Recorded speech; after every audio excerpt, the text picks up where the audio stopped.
Jung la definía muy bien, ¿no? Jung decía, la astrología es la acumulación de saber psicológico de los últimos 5.000 años. Y en gran parte tiene mucha razón, porque la astrología, ¿qué hace? Hila los arquetipos, vamos cubriendo a través de la experiencia humana colectiva con secciones del cielo y les va dando relieve, les va dando profundidad, les va dando textura, los mitos, los símbolos. Y luego la astrología es un arte omnívoro, que se come todo lo que va sucediendo alrededor suyo.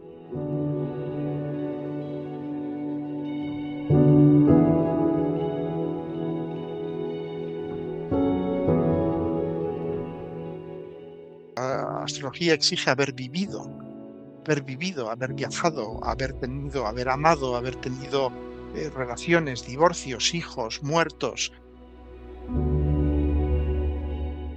porque solo cuando uno ha vivido todo eso empieza a encarnar la astrología, te das cuenta de qué significaba ese momento, a dónde te lleva ese momento. Puedes abordar el futuro no desde la neurosis de la predicción, puramente proceso neurótico, dime qué me va a pasar para tranquilizarme, ¿no? Es la astrología ansiolítica. Dime si voy a vender mi casa, dime si mi mujer me va a abandonar, ¿no? Y dime si me conviene esta persona. Un ansiolítico. ¿Mm? Y eso los astrólogos tenemos que negarnos a administrar el ansiolítico. ¿Por qué quieres saber si tu mujer te va a abandonar? ¿Por qué te angustia tanto el saber si vas a vender o no vas a vender tu casa? Vamos al origen de la pregunta, no a la respuesta. La respuesta no tiene ninguna importancia. Además, yo no la tengo. Normalmente yo a la gente digo, tú ya sabes la respuesta. Todos sabemos la respuesta a nuestras preguntas, solo que no nos atrevemos a reconocerlas, a aceptarlas.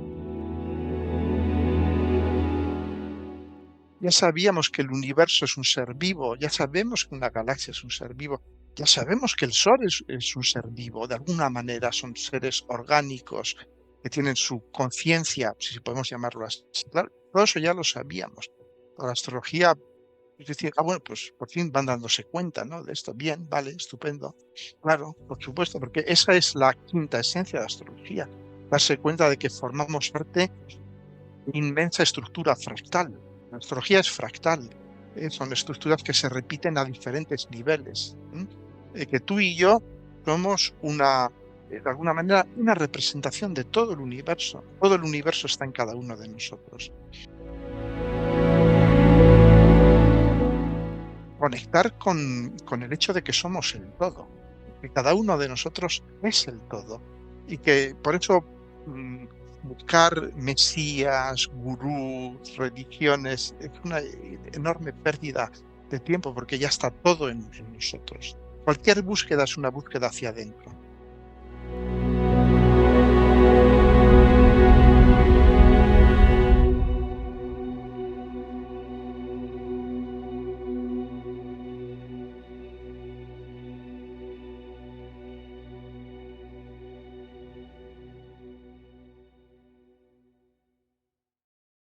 Hola, buenas tardes, José, ¿cómo estás? Bienvenido. Buenas tardes, Rafa. Muy bien. Aquí echando calor en el Bajo Aragón. Sí. Pues bueno, aquí también, ¿eh? Yo creo que en el Bajo Aragón seguro que sí, pero no hay tanta humedad como por otros lares No, como por eso no. otros lares de nuestro país, como donde me encuentro yo ahora mismo, ¿sabes? O Aquí sea que estamos sí. secos, completamente secos. Bueno, ante todo, agradecerte la oportunidad de tener esta entrevista contigo. Sabemos que no, que concedes pocas entrevistas, con lo cual pues te lo agradecemos muchísimo. Bienvenido a Wake Up, bienvenido a Voces con Conciencia.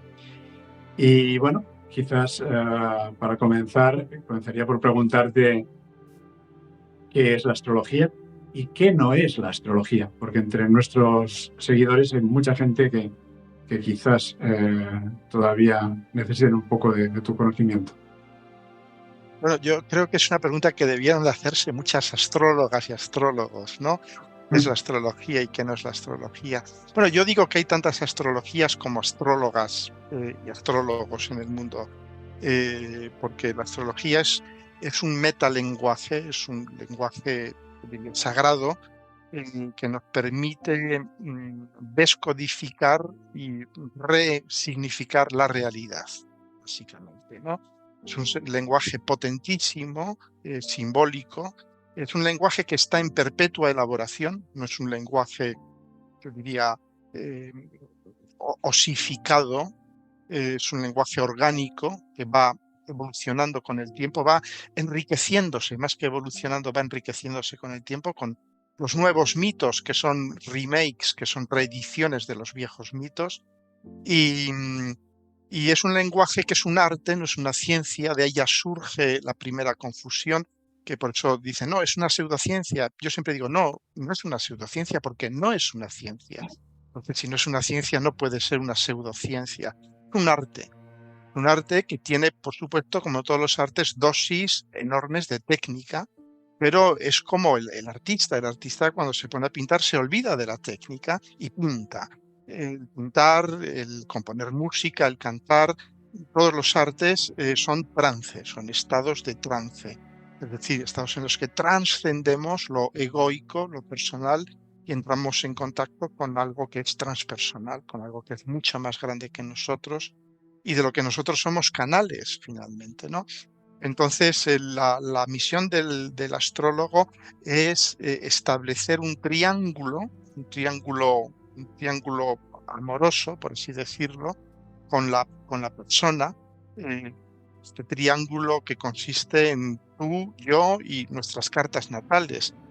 Como somos dos sistemas complejísimos que interaccionan el uno con el otro y cómo esta interacción puede llevar a resignificar tu vida, a dar un sentido, un significado a lo que te ha sucedido y a mirar al futuro no desde la óptica de la predicción. La astrología no es predictiva.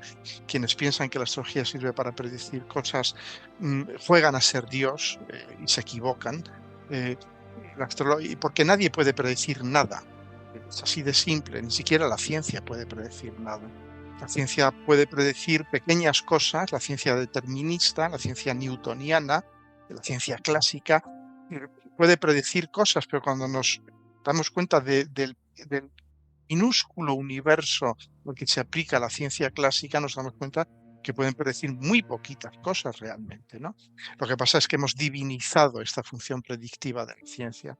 Y lo mismo con la astrología. Entonces, mucha gente me dirá, pero tú predijiste esto y aquello, todas las elecciones, la crisis del COVID y tal. Digo, no, yo no predije nada. Yo dije que este era el balance de energías, esto es lo que había sucedido en situaciones similares y yo apunto normalmente lo que yo describo es una nube cuántica de posibilidades. Y digo, por aquí es por donde están el meollo gordo de las posibilidades, ¿no?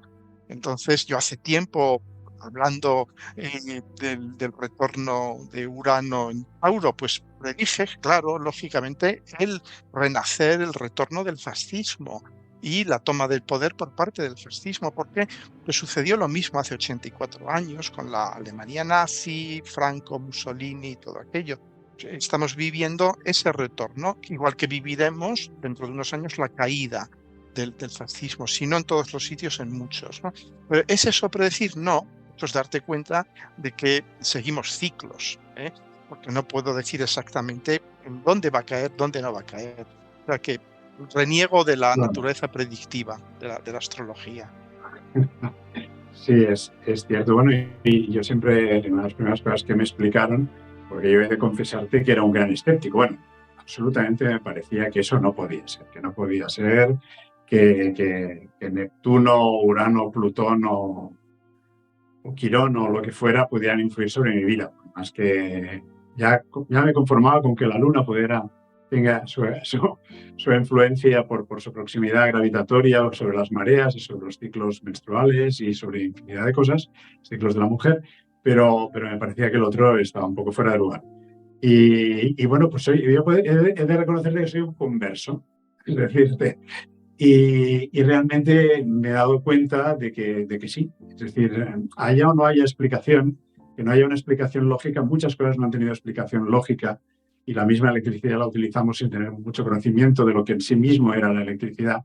Y ahora mismo tenemos computadoras cuánticas sin conocer muy bien la física cuántica. Entonces, creo que de alguna manera, eh,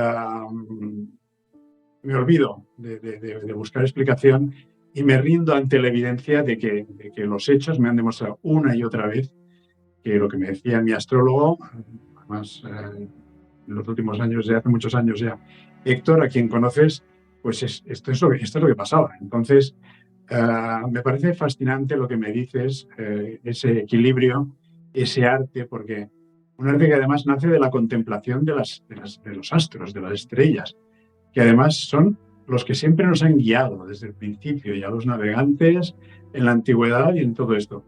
Entonces, claro, creo que es importante, ha estado muy bien lo que has planteado y centrar un poco el tema, porque muchas veces incluso se simplifica, ¿no? Se simplifica, bueno, es Capricornio, bueno, ya sabemos lo que pasa en Capricornio, es Leo, bueno, debe ser. Bueno, hay muchos más factores, ¿no es cierto? Es decir, no te puedes quedar con el signo como se quedan muchas personas para simplificar. Una carta natal es muy compleja, ¿no es cierto? Bueno, es de una complejidad infinita. Y entonces tratar de reducirla a 4 clichés era desafortunado.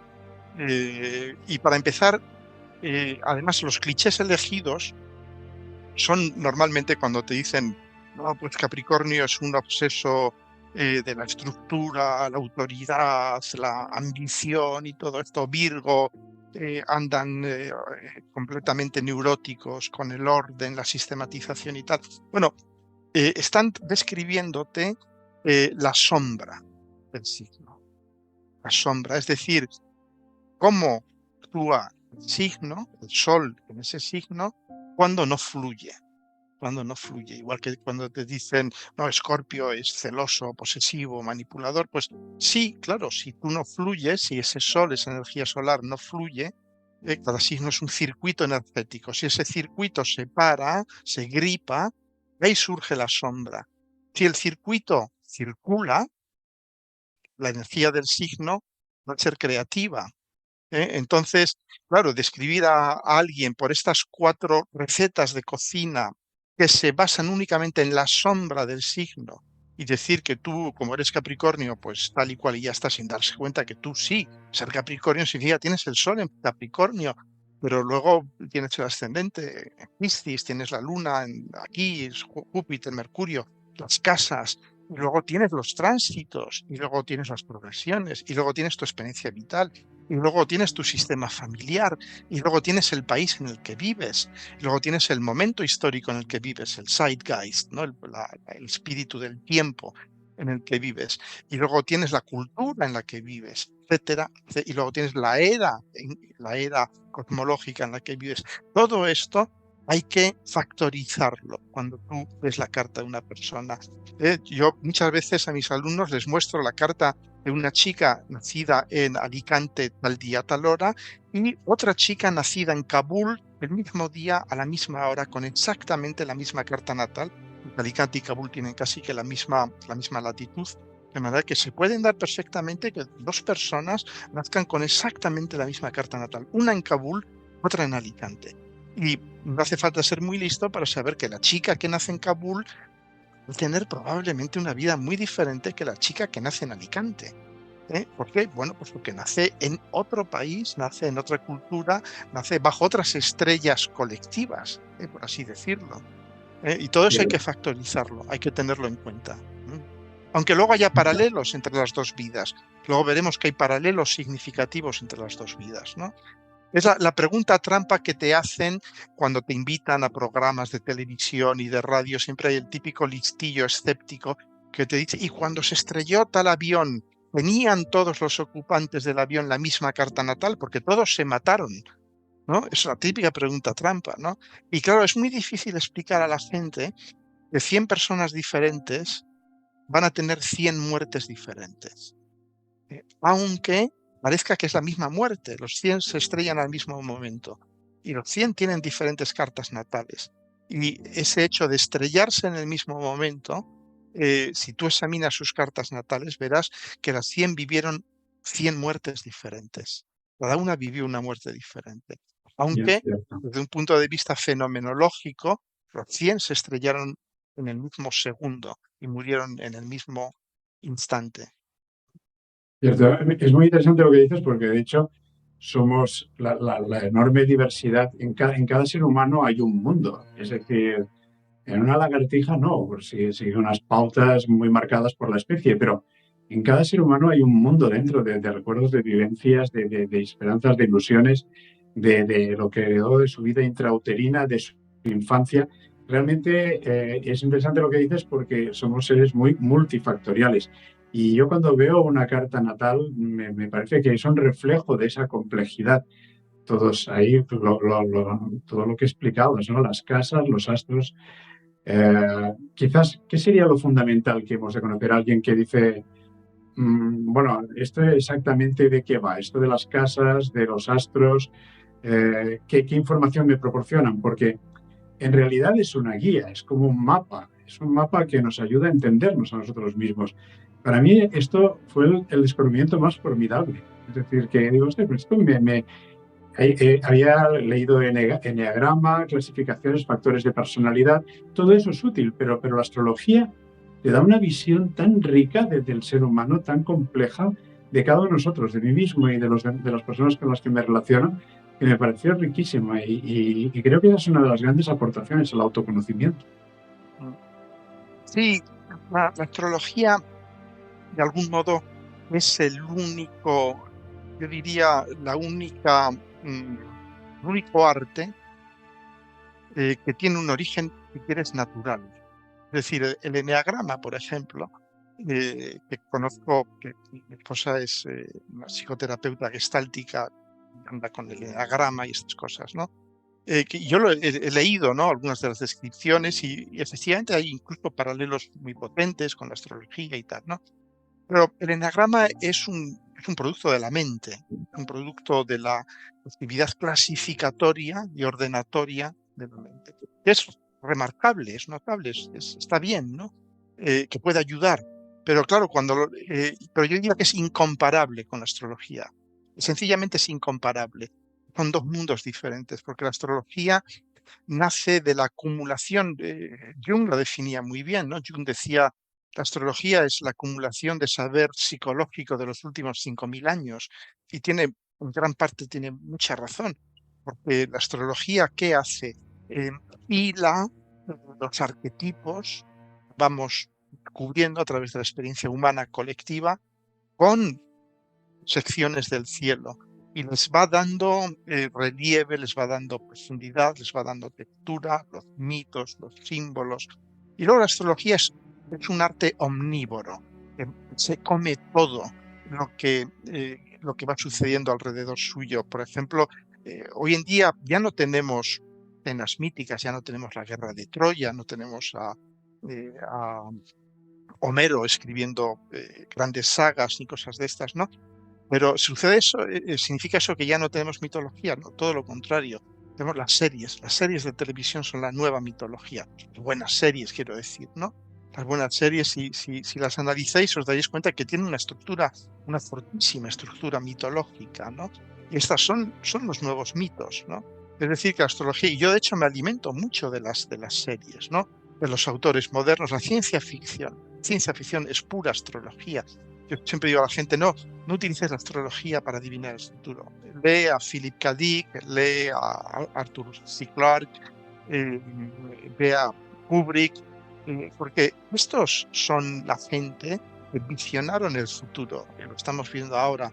Entonces, la astrología puede estar muy bien para reutilizar esos mitos y, y de algún modo decirnos, mira, está pasando tal y como Philip K. Dick lo describió, ¿no?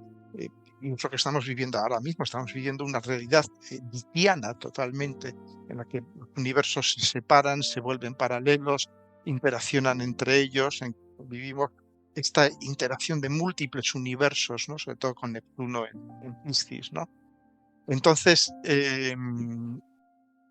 yo diría que la astrología, un enorme, inmenso cajón desastre al que hay que acercarse con mucha humildad, porque no es un útil de poder, no da poder. Si tratas de utilizarlo como útil de poder, lo único que harás es el ridículo, o traerás hacia ti a las masas, yo diría, las masas ignorantes, ¿no? Y ve con un espíritu de trabajo incansable. La astrología exige, yo diría, conocimientos de ciencia, de literatura, de arte. La astrología exige haber vivido, haber viajado, haber amado, haber tenido relaciones, divorcios, hijos, muertos, todo esto, ¿no? Porque solo cuando uno ha vivido todo eso empieza a encarnar la astrología, te das cuenta de qué significaba ese momento, a dónde te lleva ese momento, cómo donde estás ahora mismo es el fruto de todos esos momentos del pasado y la semilla de tus momentos futuros, ¿no? Y solo desde esa conciencia que la astrología te permite elaborar, puedes abordar el futuro no desde la neurosis de la predicción, puramente retraso neurótico, dime qué me va a pasar para tranquilizarme, ¿no? Es la astrología ansiolítica. Dime si voy a vender mi casa, dime si mi mujer me va a abandonar, ¿no? Y dime si me conviene esta persona. Un ansiolítico. ¿M? Y eso los astrólogos tenemos que negarnos a administrar el ansiolítico. Porque lo importante es un poco, yo siempre digo, soy un astrólogo gallego, que respondo a una pregunta con otra pregunta. Yo siempre digo, bueno, ¿por qué me preguntas esto? ¿Por qué quieres saber si tu mujer te va a abandonar? ¿Por qué te angustia tanto el saber si vas a vender o no vas a vender tu casa? Vamos al origen de la pregunta, no a la respuesta. La respuesta no tiene ninguna importancia. Además, yo no la tengo. Normalmente yo a la gente digo, tú ya sabes la respuesta. Todos sabemos la respuesta a nuestras preguntas, solo que no nos atrevemos a reconocerlas, a aceptarlas. Pero normalmente lo sabemos si tu mujer te va a dejar. Eso es cierto, eso es cierto. No es tanto lo que vives, a todos nos toca vivir momentos mejores y peores, sino cómo lo vives, lo que tienes que aprender de cada una de tus experiencias. Y ahí el autoconocimiento es importante. Me llamó la atención lo que decías, la necesidad de madurez para el ejercicio de la astrología. Tú realmente la practicas o la conoces desde tu juventud, pero la has comenzado a desarrollar full time en tu madurez, después de haber vivido todo esto que decías, tener una larga trayectoria. Primero tu formación como en ciencias físicas, luego un largo periplo en una gran entidad financiera, luego en Bruselas con la Comisión Europea, en distintos países, pero finalmente lo que a ti te llamaba era la astrología. Entonces, me llama mucho la atención ese punto de inflexión. Primero, la madurez con la que te has podido dedicar full time y luego el punto de inflexión en el cual lo dejas todo atrás y te dedicas full a la astrología. Y cómo en ti encajan dos figuras, la figura racional del físico y la práctica que has descrito como artística o sensible, porque quizás hablamos de razón y de sensibilidad, de que tú en astrología quizás estás aunando razón y sensibilidad, como todos los astrólogos. No sé cómo lo ves. Bueno, yo es que siempre me dicen, ¿y cómo es posible que seas físico o que seas especialista en telecomunicaciones y todo esto y ser astrólogo, ¿no?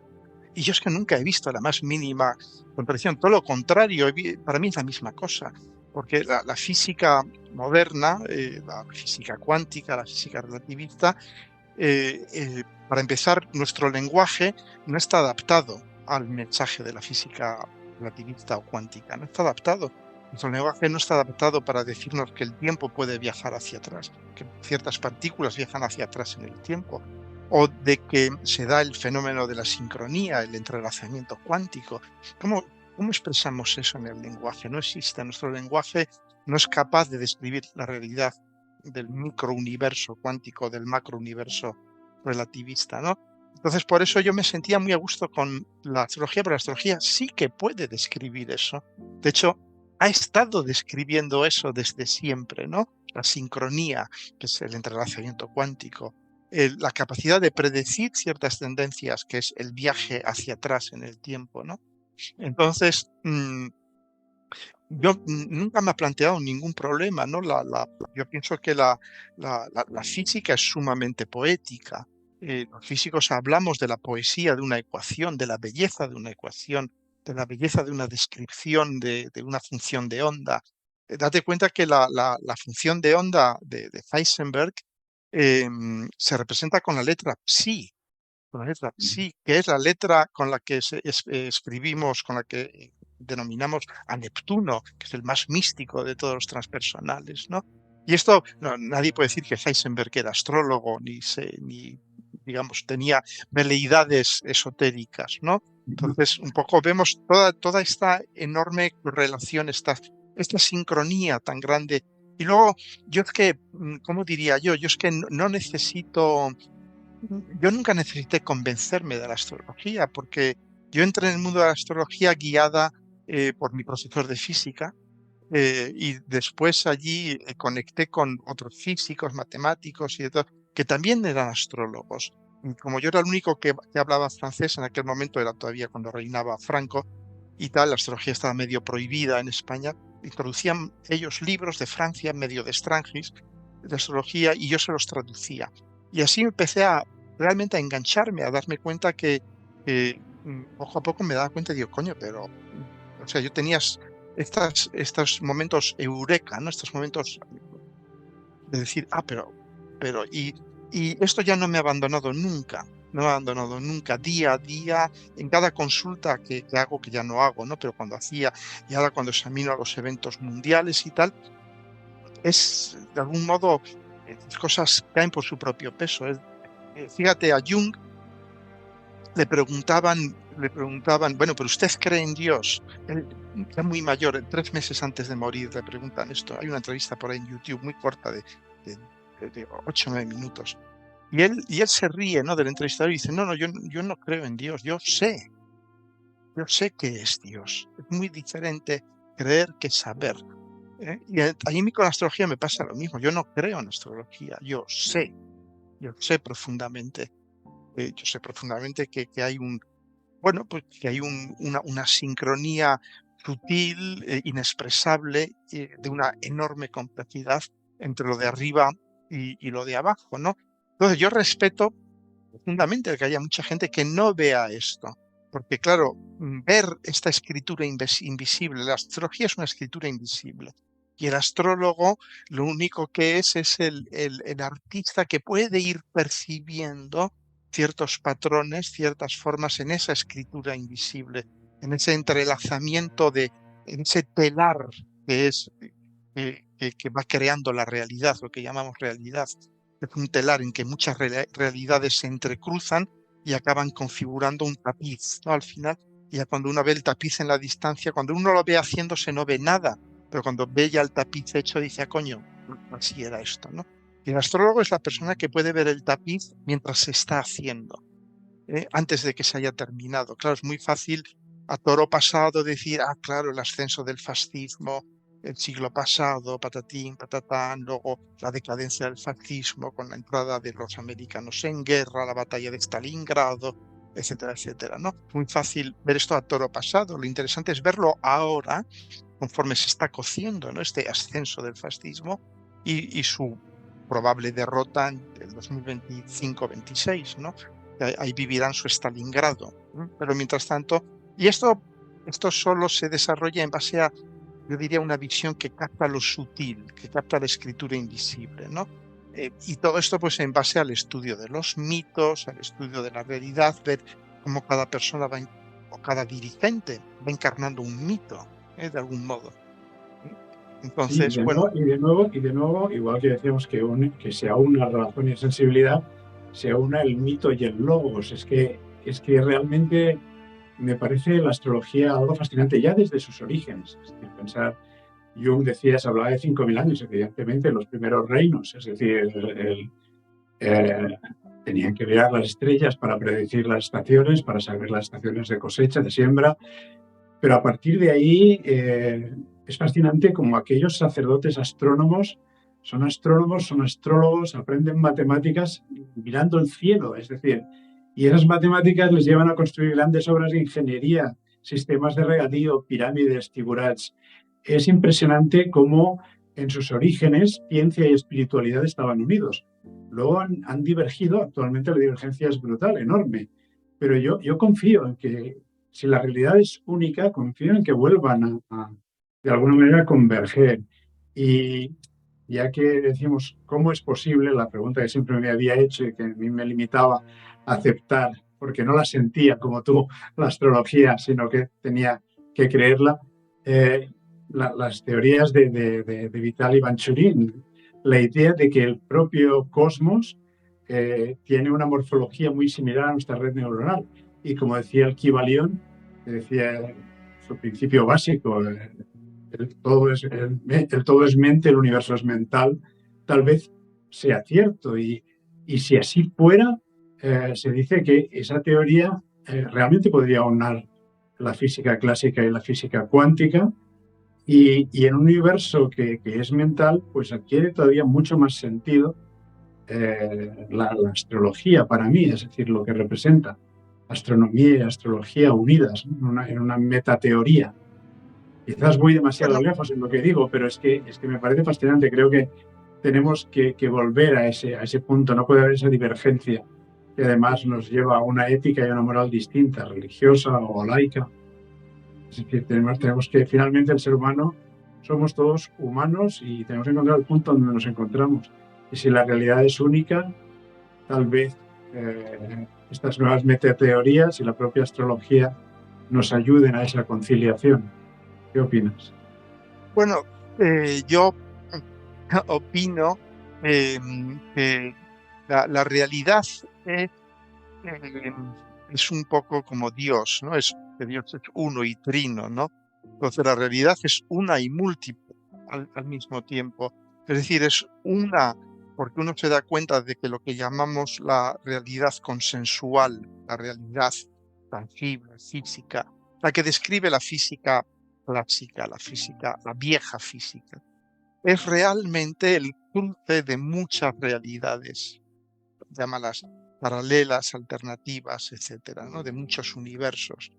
Pero esto para la física, perdón, para la astrología nunca ha supuesto un problema, nunca ha supuesto el más. Y esa es la inmensa belleza de la astrología, es darnos cuenta de que podemos manejar el mundo infrasaturnal, como lo llamamos, que es el mundo de lo real, lo tangible, lo personal, lo consensual, el mundo de la ley, el orden, las reglas, las estructuras, las sociedades, todo esto, ¿no? Y cómo ese mundo se ve eh, disru- disrumpido, no sé si es correcto en castellano, roto, eh, desintegrado y desarraigado continuamente por la entrada de lo transpersonal, la entrada de lo transpersonal, de lo neptuniano, lo uraniano y lo plutoniano. De momento, porque estamos esperando a descubrir el famoso planeta 9, que probablemente ya será, ya será la repera de transpersonal, ¿no? Entonces, es completamente normal, pues eso de cuando uno vive el mito de Urano, ¿no? Que es lo prometeico, lo nuevo, que entra y que rompe a las estructuras y todo esto, porque claro, nos entran nuevas realidades que cómo se manifiestan en nuestra vida cotidiana a través, por ejemplo, de invenciones, de innovaciones, ¿no? Pues el teléfono móvil, el internet, todo este tipo de cosas. Hace 40 o 50 años hubiéramos comentado con nuestras abuelas y hubiéramos dicho, no, pues vamos a estar hablando a distancia desde dos puntos distantes simultáneamente. Diría, no, estás loco, deja la bebida, no, ya, no, déjalo. No, pero vemos cómo lo uraniano entró en nuestro mundo saturnal y lo cambió. Vemos como lo neptuniano, ¿no? Por ejemplo, cuando se descubre Neptuno, tenemos la sincronía con la publicación del manifiesto comunista, pues, del manifiesto socialista, etcétera, etcétera, ¿no? Como se abren nuevas realidades sociales, nuevas capacidades de organización social, la creación de nuevos paraísos sociales. De hecho, el socialismo adopta el concepto del paraíso socialista, o sea, no puede ser más explícito, ¿no?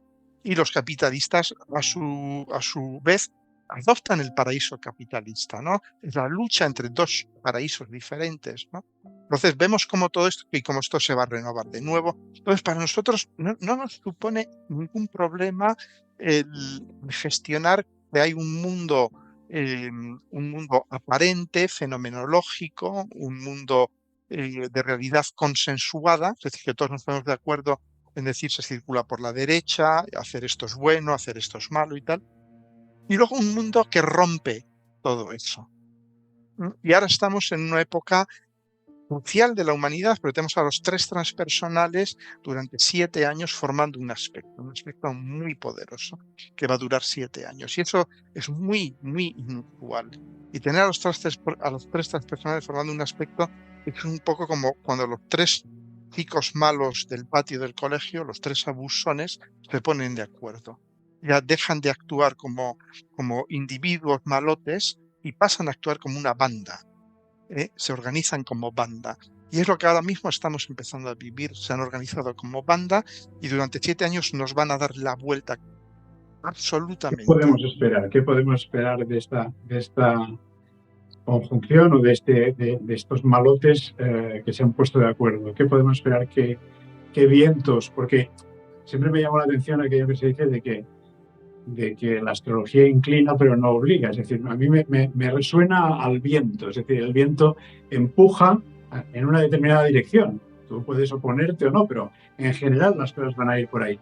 Entonces, las corrientes del tiempo, en este caso, de la era o del momento que estamos iniciando, y si nos referimos, yo qué sé, pues a Plutón, que ha entrado este año, o a la conjunción que ya hubo en 2020 y todo lo que pasó, ¿qué nos espera ahora? ¿Qué nos puede esperar? Bueno, ¿Qué podemos esperar? yo pienso que debemos de esperar lo inesperado, fundamentalmente. Porque esa es la naturaleza de los transpersonales, sorprendernos. Cuando esperamos algo, tú date cuenta que el ser humano lo que hace siempre es proyectar sus miedos y sus deseos hacia el futuro. Somos muy poco creativos, somos incapaces de realmente imaginar el futuro, salvo los genios. Lo único que hacemos es proyectar nuestros miedos hacia el futuro. Entonces, lo que va a suceder es lo inesperado. Es totalmente lo inesperado. Entonces, ¿qué es lo inesperado? Date cuenta que ahora mismo vivimos entre dos polos neuróticos, ¿no? Respecto al cambio climático, por ejemplo. El primer polo neurótico es el de los negacionistas. Nos dicen, no pasa nada, esto ya lo hemos vivido, esto no está pasando, es normal que haga calor, es normal, ya está, el negacionismo, ¿no? En el otro polo tenemos los tecnoutópicos, que dicen, ok, sí, sí, cambio climático, esto va a ser la leche, pero vamos a tener la tecnología necesaria para gestionar esto, no pasa nada. De nuevo, también es el no pasa nada. Unos porque niegan lo que está sucediendo, otros porque dicen, sí, va a ser terrible, pero vamos a saber arreglarlo, ¿no? Bueno, la astrología de algún modo se sitúa en la negación de las dos neurosis, porque las dos neurosis implican un control. El del negacionista, controlo porque niego lo que está sucediendo y como niego lo que está sucediendo, pues tengo control. El del tecnoutopista, porque dice, bueno, tengo la tecnología que me va a permitir controlar esto. Es decir, son dos posiciones de control. Pero la astrología lo que nos enseña es que no tenemos control sobre nada. No tenemos control. Salvo, y esto es lo interesante, sobre aquello que sí que tenemos control. Cuidado, porque no podemos decir es que no tenemos control sobre nada. Es cierto que no tenemos control sobre el cambio climático. ¿Cómo va a evolucionar el cambio climático? No tenemos ni puñetera idea. Unos dicen va a haber un sobrecalentamiento, ahora con el tema de la parada de las circulaciones termoalinas del océano, pues va a haber un enfriamiento. En otras palabras, no tenemos ni idea. Va a haber un calentamiento, un enfriamiento, probablemente coexistan los dos fenómenos, enfriamiento extremo, calentamiento extremo. Y nosotros en medio de todo eso, por supuesto, digamos, la posición astrológicamente sana, es decir, no negarlo, esto está sucediendo, es obvio que está sucediendo, pero tampoco abandonarse bueno, el Dios proveerá, la tecnología proveerá, sino decir, bueno, tenemos que cambiar como especie. Realmente ese es el gran reto. Tenemos que cambiar como especie. Y de hecho, lo que estamos viendo ahora mismo, la lectura astrológica que yo hago, es que hay un nacimiento de un nuevo Homo, llámalo sapiens, el Homo novus, el hombre nuevo, eh, que va a ser, de algún modo, un Homo que va a estar desligado de la Tierra. Eso es lo que está claro, que vivimos una época uraniana, acuariana, de desapego, es una época atmosférica, ¿no? Urano en griego significa el cielo. Y la época que estamos viviendo, de alguna manera la Tierra nos está diciendo, chicos, ya habéis crecido bastante, tenéis que dejar de chupar de la teta. Yo ya no os voy a sostener más tiempo. Entonces vamos a tener en estos 7 años, son los 7 años en los que se va a plantear el problema. Es un poco como cuando en física o en matemáticas te dan un problema y te dan el enunciado del problema. Y luego tienes el resto del tiempo para resolverlo, ¿no? Estos 7 años, la madre tierra y la vida en general nos va a enunciar el problema. Nos va a decir, mirad, este es el problema. ¿Veis? Este es el problema. No vais a tener transporte aéreo, no vais a tener transporte marítimo, transporte aéreo porque el aire va a estar demasiado perturbado, con vientos de 200, 300 kilómetros hora. Ya me contarás cómo van a poder volar los aviones, con subidas de nivel de las aguas considerables, los puertos se anegan, etcétera, etcétera. O sea, los próximos 7 años es los años en que vamos a ver claramente los términos del problema. Y a partir de ahí tendremos que irlo resolviendo. ¿No? ¿Cómo hacemos para resolverlo, no? Entonces, lo que es obvio para mí como astrólogo es que nos enfrentamos al mayor reto como especie desde la última glaciación, ¿no? Mejor dicho, desde la penúltima glaciación. De la última glaciación no fue tan dura como la penúltima. En la penúltima sobrevivieron unas mil personas. Y la humanidad se recompuso a partir de 1000 personas. Y yo pienso que vamos a vivir un reto muy similar a ese, ¿no? Y que solo podemos superarlo desde lo acuariano, es decir, desde lo colectivo, desde lo colectivo. Todo este mundo en el que vivimos ahora mismo de estados-nación, todo esto, ¿no? Lo estamos viendo, ¿no? Las disputas internas en España, en otros países, las divisiones, que si Rusia, que si Ucrania, todo esto esto es el viejo tiempo. Todo esto es el viejo tiempo, ¿no? Ahora vamos hacia el nuevo tiempo, que es un tiempo acuariano, en que no hay fronteras. ¿Por qué? ¿Por qué van a desaparecer tan rápidamente las fronteras? Porque normalmente, y es un hecho de la vida, que normalmente un problema se soluciona con un problema mucho más grande. Es decir, claro, los dos hermanos dejan de pelearse, cuando maduran, se hacen grandes, se dan cuenta que tienen que salir a la vida y vérselas con la vida. Entonces empiezan a ser buenos hermanos, porque se dan cuenta que tienen que colaborar en vez de pelearse, ¿no? A nosotros nos va a pasar lo mismo. El gran problema del cambio climático, que es el problema, yo diría, el problema de base, el problema nuclear, nos va a llevar a la desaparición de todos estos problemas, ¿no? Que si la guerra nuclear, que si Rusia, que si Ucrania, que si todo esto. Porque diremos, bueno, o sea, llegaremos a esto. Pero son los próximos 7 años, que dura esta gran configuración, en los que nos vamos a ir dando cuenta. Claro, va a ser durísimo, porque aceptar a nivel personal y colectivo todo esto, que ya no tiene valor ser europeo, ser español, ser católico, ser ateo, todo esto, sino que lo único que tiene valor es que formamos parte de una comunidad, que es finalmente que es la humanidad, ¿no? Llegar a articular esto de forma psicológica, personalmente y social, este es el gran cambio. Y esto es lo que va a suceder en los próximos 7 años. Sin duda, va a ser, siempre dicen los chinos, esa famosa maldición de vivir tiempos históricamente interesantes. Lo que nos estás diciendo es que nos tocan 7 años históricamente muy interesantes. Todo parece apuntar a que este es el fin de una era, pero de una era una era en mayúsculas. Quiero decir, hablamos de hace 5000 años, los primeros reinos, y la sociedad actual no deja de ser una prolongación y una sofisticación de la que crearon aquellos primeros reinos, es decir, en Urkut y las primeras ciudades de Sumeria y de Egipto y del Valle del Indo. Yo creo, ¿tú crees esto es lo que realmente se va a acabar? ¿Se va a acabar ese mundo? Porque hemos desarrollado una tecnología que si no la sabemos manejar, si realmente no nos humanizamos, que el gran reto yo creo que es la humanización, si no nos va a destruir. Es decir, realmente ahora incluso la inteligencia artificial, es decir, la amenaza nuclear, la amenaza de la inteligencia artificial, el cambio climático, es decir, realmente el futuro depende de que nos humanicemos, de que andemos juntos. Yo creo que este realmente sería el reto que tenemos, el de humanización. Eh, bueno, Porque mm, la pregunta es en qué nos puede ayudar la astrología, qué nos puedes decir para este periodo que se avecina de 7 años. eh, va a haber una revolución en la conciencia y sobre todo en la conciencia de qué es ser humano. ¿Qué es ser humano? Porque tú decías, bueno, tendremos que humanizar la tecnología, pero claro, todavía no hemos aclarado en qué consiste ser humano, en qué consiste Humanizarnos humanizarnos nosotros más, nosotros. nosotros Bien, más. pero eso, yo pienso que a lo que vamos es algo que ya viene de muy lejos, es hacia la hibridación, hacia la hibridación. No tenemos que ver la tecnología como una amenaza, aunque lo sea, porque date cuenta que la tecnología es un producto nuestro. Nosotros somos padres y sus madres, lo hemos creado nosotros, la tecnología. ¿Y a nosotros quién nos ha creado? Planeta Tierra, la madre Tierra, ¿eh? Es lo que nos ha creado.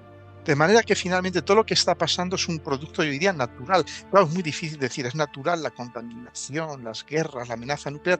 Y yo respondo, sí, todo esto es natural. Todo esto lo hemos hecho nosotros y a nosotros nos ha hecho la madre Tierra. Entonces, yo quiero ver quiero hacer una lectura teleológica de todo esto, es decir, hacia dónde nos lleva esto, ¿no? Desde el punto de vista de la teleología, hacia dónde nos lleva. Y yo lo que veo es que esto nos lleva a una definición de lo humano, una definición de lo humano en que va a integrar lo tecnológico. Vamos a integraciones, a hibridaciones que de hecho, esto nos puede sonar muy duro, pero ya estamos hibridados. Ya estamos hibridados porque ¿qué es lo que tenemos al lado nuestro todo el día? Estos espejos oscuros, ¿eh? Y continuamente ya no podemos vivir sin ellos. Eh, no podríamos vivir sin Internet. Se acabaría, el agua dejaría de salir de los grifos y la electricidad de producirse en cada enchufe en el que conectas algo. ¿Por qué? Porque ya nos hemos hibridado con la tecnología. Lo que pasa es que todavía no la hemos llegado a incorporar internamente dentro de nosotros. Eso sucederá de un modo u otro. No sé cómo, no tengo ni idea, pero eso sucederá. Ya están, por ejemplo, es uno de los conceptos que desarrolla Philip K. Dick, el de los artifrogs, los órganos artificiales. Bueno, ya está en marcha, ¿no? En base a las células madre, todo este tipo de cosas. Claro, los ricos muy ricos podrán pagarse un nuevo hígado, unos nuevos riñones compatibles, etcétera, etcétera, ¿no? Entonces, vamos a vivir cosas que serán muy distópicas. Tenemos que prepararnos para vivir cosas muy distópicas, porque de hecho ya las estamos viviendo. No nos queremos dar cuenta, pero ya las estamos viviendo. Tú vete al metro, súbete al tren, al autobús. Es distópico.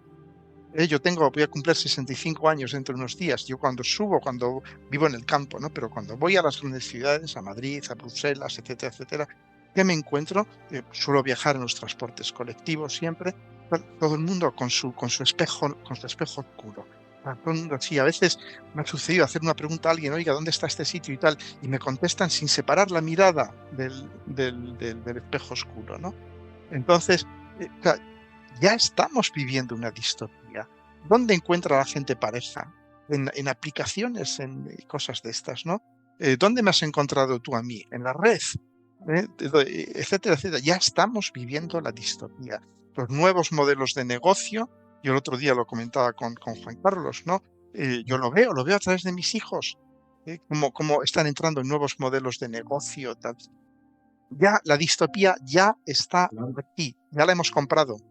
Pero el futuro es cyborg, entonces es el transhumanismo, porque ahí hay un debate ético importante. ¿En qué momento qué es humano y qué no es? ¿En qué momento dejamos de ser humanos o pasamos a ser humanos mejorados? Quizás esa es la gran cuestión. Yo creo que es un falso debate. lo humano no es definible. De hecho, tú ves en los yacimientos paleolíticos y demás, ves que ya hace cientos de miles de años, ya nuestros antepasados ya trepanaban los cráneos, ya realizaban operaciones de diferente tipo. Es decir, desde que somos humanos, estamos cambiando lo que es ser humano con los medios que tenemos a nuestro alcance, bien sean tecnológicos, bien sean eh, hierbas mágicas, la psilocibina, la atropina, todo esto. Estamos cambiando nuestra conciencia, nuestra percepción, desde que el hombre es hombre. Y parece ser que incluso algunos primates consumen cierto tipo de drogas para cambiar también su conciencia. Es decir, claro, no, es que vamos a dejar de ser humanos. Digo, pero es que vamos dejando de ser humanos desde que nos bajamos de los árboles y bajamos a la sabana, ya dejamos de ser humanos. Entonces, claro, tenemos este apego a lo que somos ahora mismo, pero lo que somos ahora mismo, yo con 65 años, no es lo que yo era con 5 o 6 años. Es inconcebible, ¿no? Y tú no lo viviremos, ¿no? Pero nuestros hijos, nietos, bisnietos y tal, vivirán vidas que nos resultan inconcebibles. Harán cosas que nos resultan. No tan inconcebibles como pudiera resultarles a nuestros antepasados del Paleolítico inferior o superior, la vida en nuestras ciudades, la sociedad tecnológica actual. Evidentemente va a ser muy, muy distinto. Es absolutamente inimaginable. Para mí el tema, por ejemplo, con la inteligencia artificial, siempre lo comento con mis amigos, yo creo que nos va a poner ante el espejo de definir qué significa ser humano, porque le hemos dado una gran preponderancia y una gran importancia a la inteligencia, pero en el momento en que hayan máquinas o seres mucho más inteligentes que nosotros, la cuestión es qué nos hace humanos y mi respuesta, por lo menos la mía, es la sensibilidad, es el corazón, la empatía, la capacidad de conectar con los demás, la consciencia superior, los sentimientos superiores, más allá de las emociones básicas, como la diferencia entre el sexo y el amor. Es decir, yo creo que eso es lo que realmente deberíamos de preservar y que la tecnología pueda estar al servicio de esto, sea cuales sean los caminos que vayamos a tomar.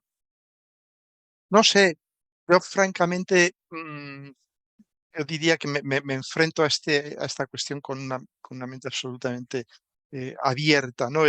Si te acuerdas, la última escena de Blade Runner, el, Sí. es muy significativa. El androide, Inolvidable, inolvidable. claro, el androide es más humano que los humanos. ¿Te das Bueno, cuenta? bueno, pero si existe una sensibilidad en ese androide, ya es un rasgo de humanidad. La cuestión es cuál es el rasgo distintivo de humanidad. Mm, Y si luego lo toma un ser creado artificialmente a través de ingeniería genética, pero tiene esa capacidad de sentir y de generar empatía, pues también se puede decir que sea humano.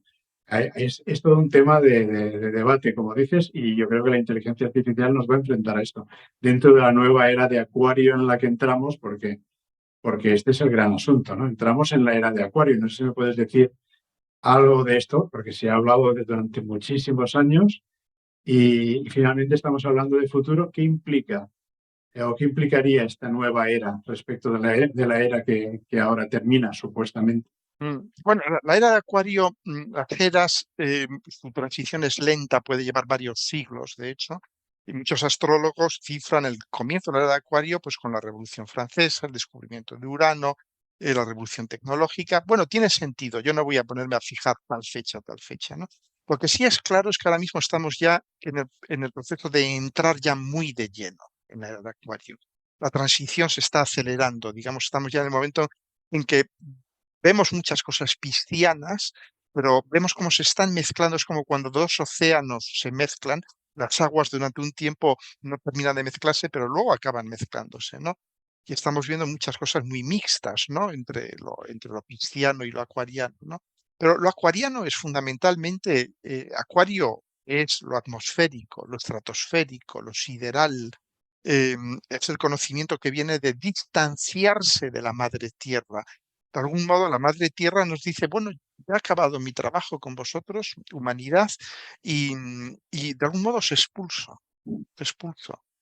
nos está expulsando la Tierra, este calentamiento, enfriamiento, etcétera, etcétera, son las contracciones de una madre que da a luz, ¿eh? Nos está expulsando, nos está sacando, nos está diciendo, ahora vais a tener que vivir en otro sitio, ¿eh? Nos está expulsando hacia la atmósfera, hacia la estratosfera. Esto es una metáfora, no quiero decir que tengamos que irnos a vivir todos a la Estación Espacial Internacional y tal, pero de algún modo en el futuro vamos a cohabitar con la Tierra, vamos a dejar de estar chupando de la teta de la Tierra, que es lo que hemos hecho hasta ahora, la hemos agotado, ¿eh? Hemos dejado seca las ubres de la Tierra, y la Tierra ya, como una vieja madre, nos dice, no, ya no tenéis edad para andar Nuestro chupando de la teta. futuro está en las estrellas, entonces.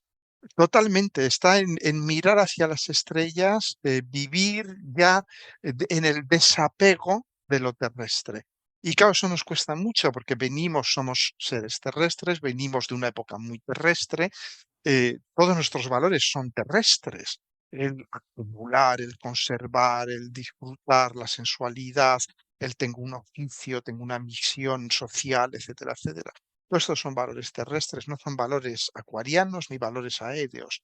Entonces, por eso va a ser muy traumático a nivel cultural, a nivel personal, pasar a estos nuevos valores y tal. Y al vivir ya con la Tierra, probablemente sigamos viviendo en la Tierra, pero ya nos daremos cuenta de que la Tierra nos ha expulsado. Nos lo va a hacer saber muy claramente, que nos ha expulsado, ¿eh? Como cuando una madre te echa de casa, ¿y Bueno, qué hace? Pues ya no te da de comer. La madre, vuelves a casa y te da mamá, dice, no, no, no cocino para ti, lo siento, ya eres muy mayor, búscate la vida. bueno, nos queda un rato para eso, pero probablemente sea la tendencia y yo te agradezco mucho. Tu punto de vista es muy enriquecedor. Siempre miramos hacia las estrellas. Cualquier niño de nuestra época ha soñado con ser astronauta, ¿verdad? Y las series de ciencia ficción todavía nos llevan más para allá. En Asimov nos echa la radioactividad expulsa a la humanidad de la Tierra y acaba colonizando la galaxia, por hacer una referencia a autores de ciencia ficción que comentabas antes. Y bueno, pues no sabemos, pero sí es cierto que será un futuro para nosotros tan distinto y tan irreconocible como pueda serlo para nuestros antepasados de la Edad de Piedra o del Paleolítico, Mm. nuestra sociedad actual. En cualquier caso, confío que la astrología nos pueda ayudar en este tránsito y ya sería la última pregunta que te haría: ¿en qué nos puede ayudar la astrología tanto a nivel individual como colectivo en esta etapa de la humanidad? Sería la... Bueno, la astrología, la, la- una de las grandes enseñanzas de la astrología es que mm, frente a los chicos grandes en el patio del colegio, eh, muchas veces solo cabe ver cómo los sobrevives, básicamente, cómo los sobrevives. Y claro, Plutón nos dice, la única manera de sobrevivir a Plutón es dejar ir. Plutón es dejar ir. La única manera de sobrevivir a Urano es integrar lo nuevo. ¿M? Plutón es dejar ir lo viejo, morir a lo viejo. Urano es integrar lo nuevo, dejar entrar lo nuevo, no todo, pero una buena parte de lo nuevo, no cerrarse a lo nuevo. Y Neptuno finalmente es darse cuenta que somos todos uno, que estamos todos en el mismo barco y que somos todos uno no solamente como humanidad, sino con el universo. Lo que tú decías antes, ¿no? De que las galaxias tienen estas estructuras filamentosas que comunican unas con otras, que simulan a las conexiones sinápticas de las neuronas y tal. Pero esto para un astrólogo es, yo diría, es un déjà vu. Ya sabíamos esto. Ya sabíamos que el universo es un ser vivo, ya sabemos que una galaxia es un ser vivo, ya sabemos que el Sol es un ser vivo, de alguna manera son seres orgánicos que tienen su conciencia, si podemos llamarlo así. Claro, todo eso ya lo sabíamos. La astrología es decir, bueno, pues por fin van dándose cuenta, ¿no? De esto. Bien, vale, estupendo. Claro, por supuesto, porque esa es la quinta esencia de la astrología, darse cuenta de que formamos parte inmensa estructura fractal. La astrología es fractal, son estructuras que se repiten a diferentes niveles. Que tú y yo somos de alguna manera, una representación de todo el universo. Todo el universo está en cada uno de nosotros. Por eso podemos vislumbrar, claro, los transpersonales, Neptuno nos dice, no, No tienes que adivinar el futuro, tú ya sabes el futuro, tú ya eres el futuro y el pasado y los universos paralelos. Basta con que estés en contacto contigo mismo y que te des cuenta que tú eres un hub, eres un nodo de conciencia dentro de millones y millones y miles de millones de nodos de conciencia, pero que cada uno son réplicas de los otros. Estamos, autocontenemos. Es como los fractales. Cada estructura fractal contiene Ujú. al todo y contiene a lo que hay por debajo también, ¿no? Entonces, claro, es darse cuenta, y esto rompe totalmente los esquemas clásicos, deterministas, jerárquicos, patriarcales, etcétera, etcétera. Y por eso es tan traumático, por eso la gente dice, no, yo quiero que mi espíritu, que mi alma migre a una nube de un ordenador y tal y cual. Todo esto son reacciones neuróticas frente al cambio inevitable, ¿no? Entonces, la diferencia entre, ahora que está muy de moda decir, ¿quiénes se salvarán? ¿No? Los elegidos. ¿Quiénes serán los elegidos para salvarse? Pues los elegidos para salvarse serán los que sepan capear, negociar con los transpersonales. Que sepan eso, dejar ir lo viejo, desnudarse de lo viejo, estar desnudos frente a la nueva realidad, dejar entrar lo nuevo, y eso no significa hacerlo sin discriminación. Hay nuevo válido y nuevo inválido, ¿no?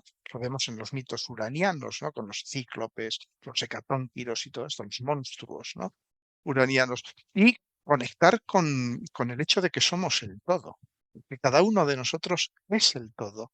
Y que por eso buscar mesías, gurús, religiones, es una enorme pérdida de tiempo porque ya está todo en nosotros. Cualquier búsqueda es una búsqueda hacia adentro. Despierta. Wake up.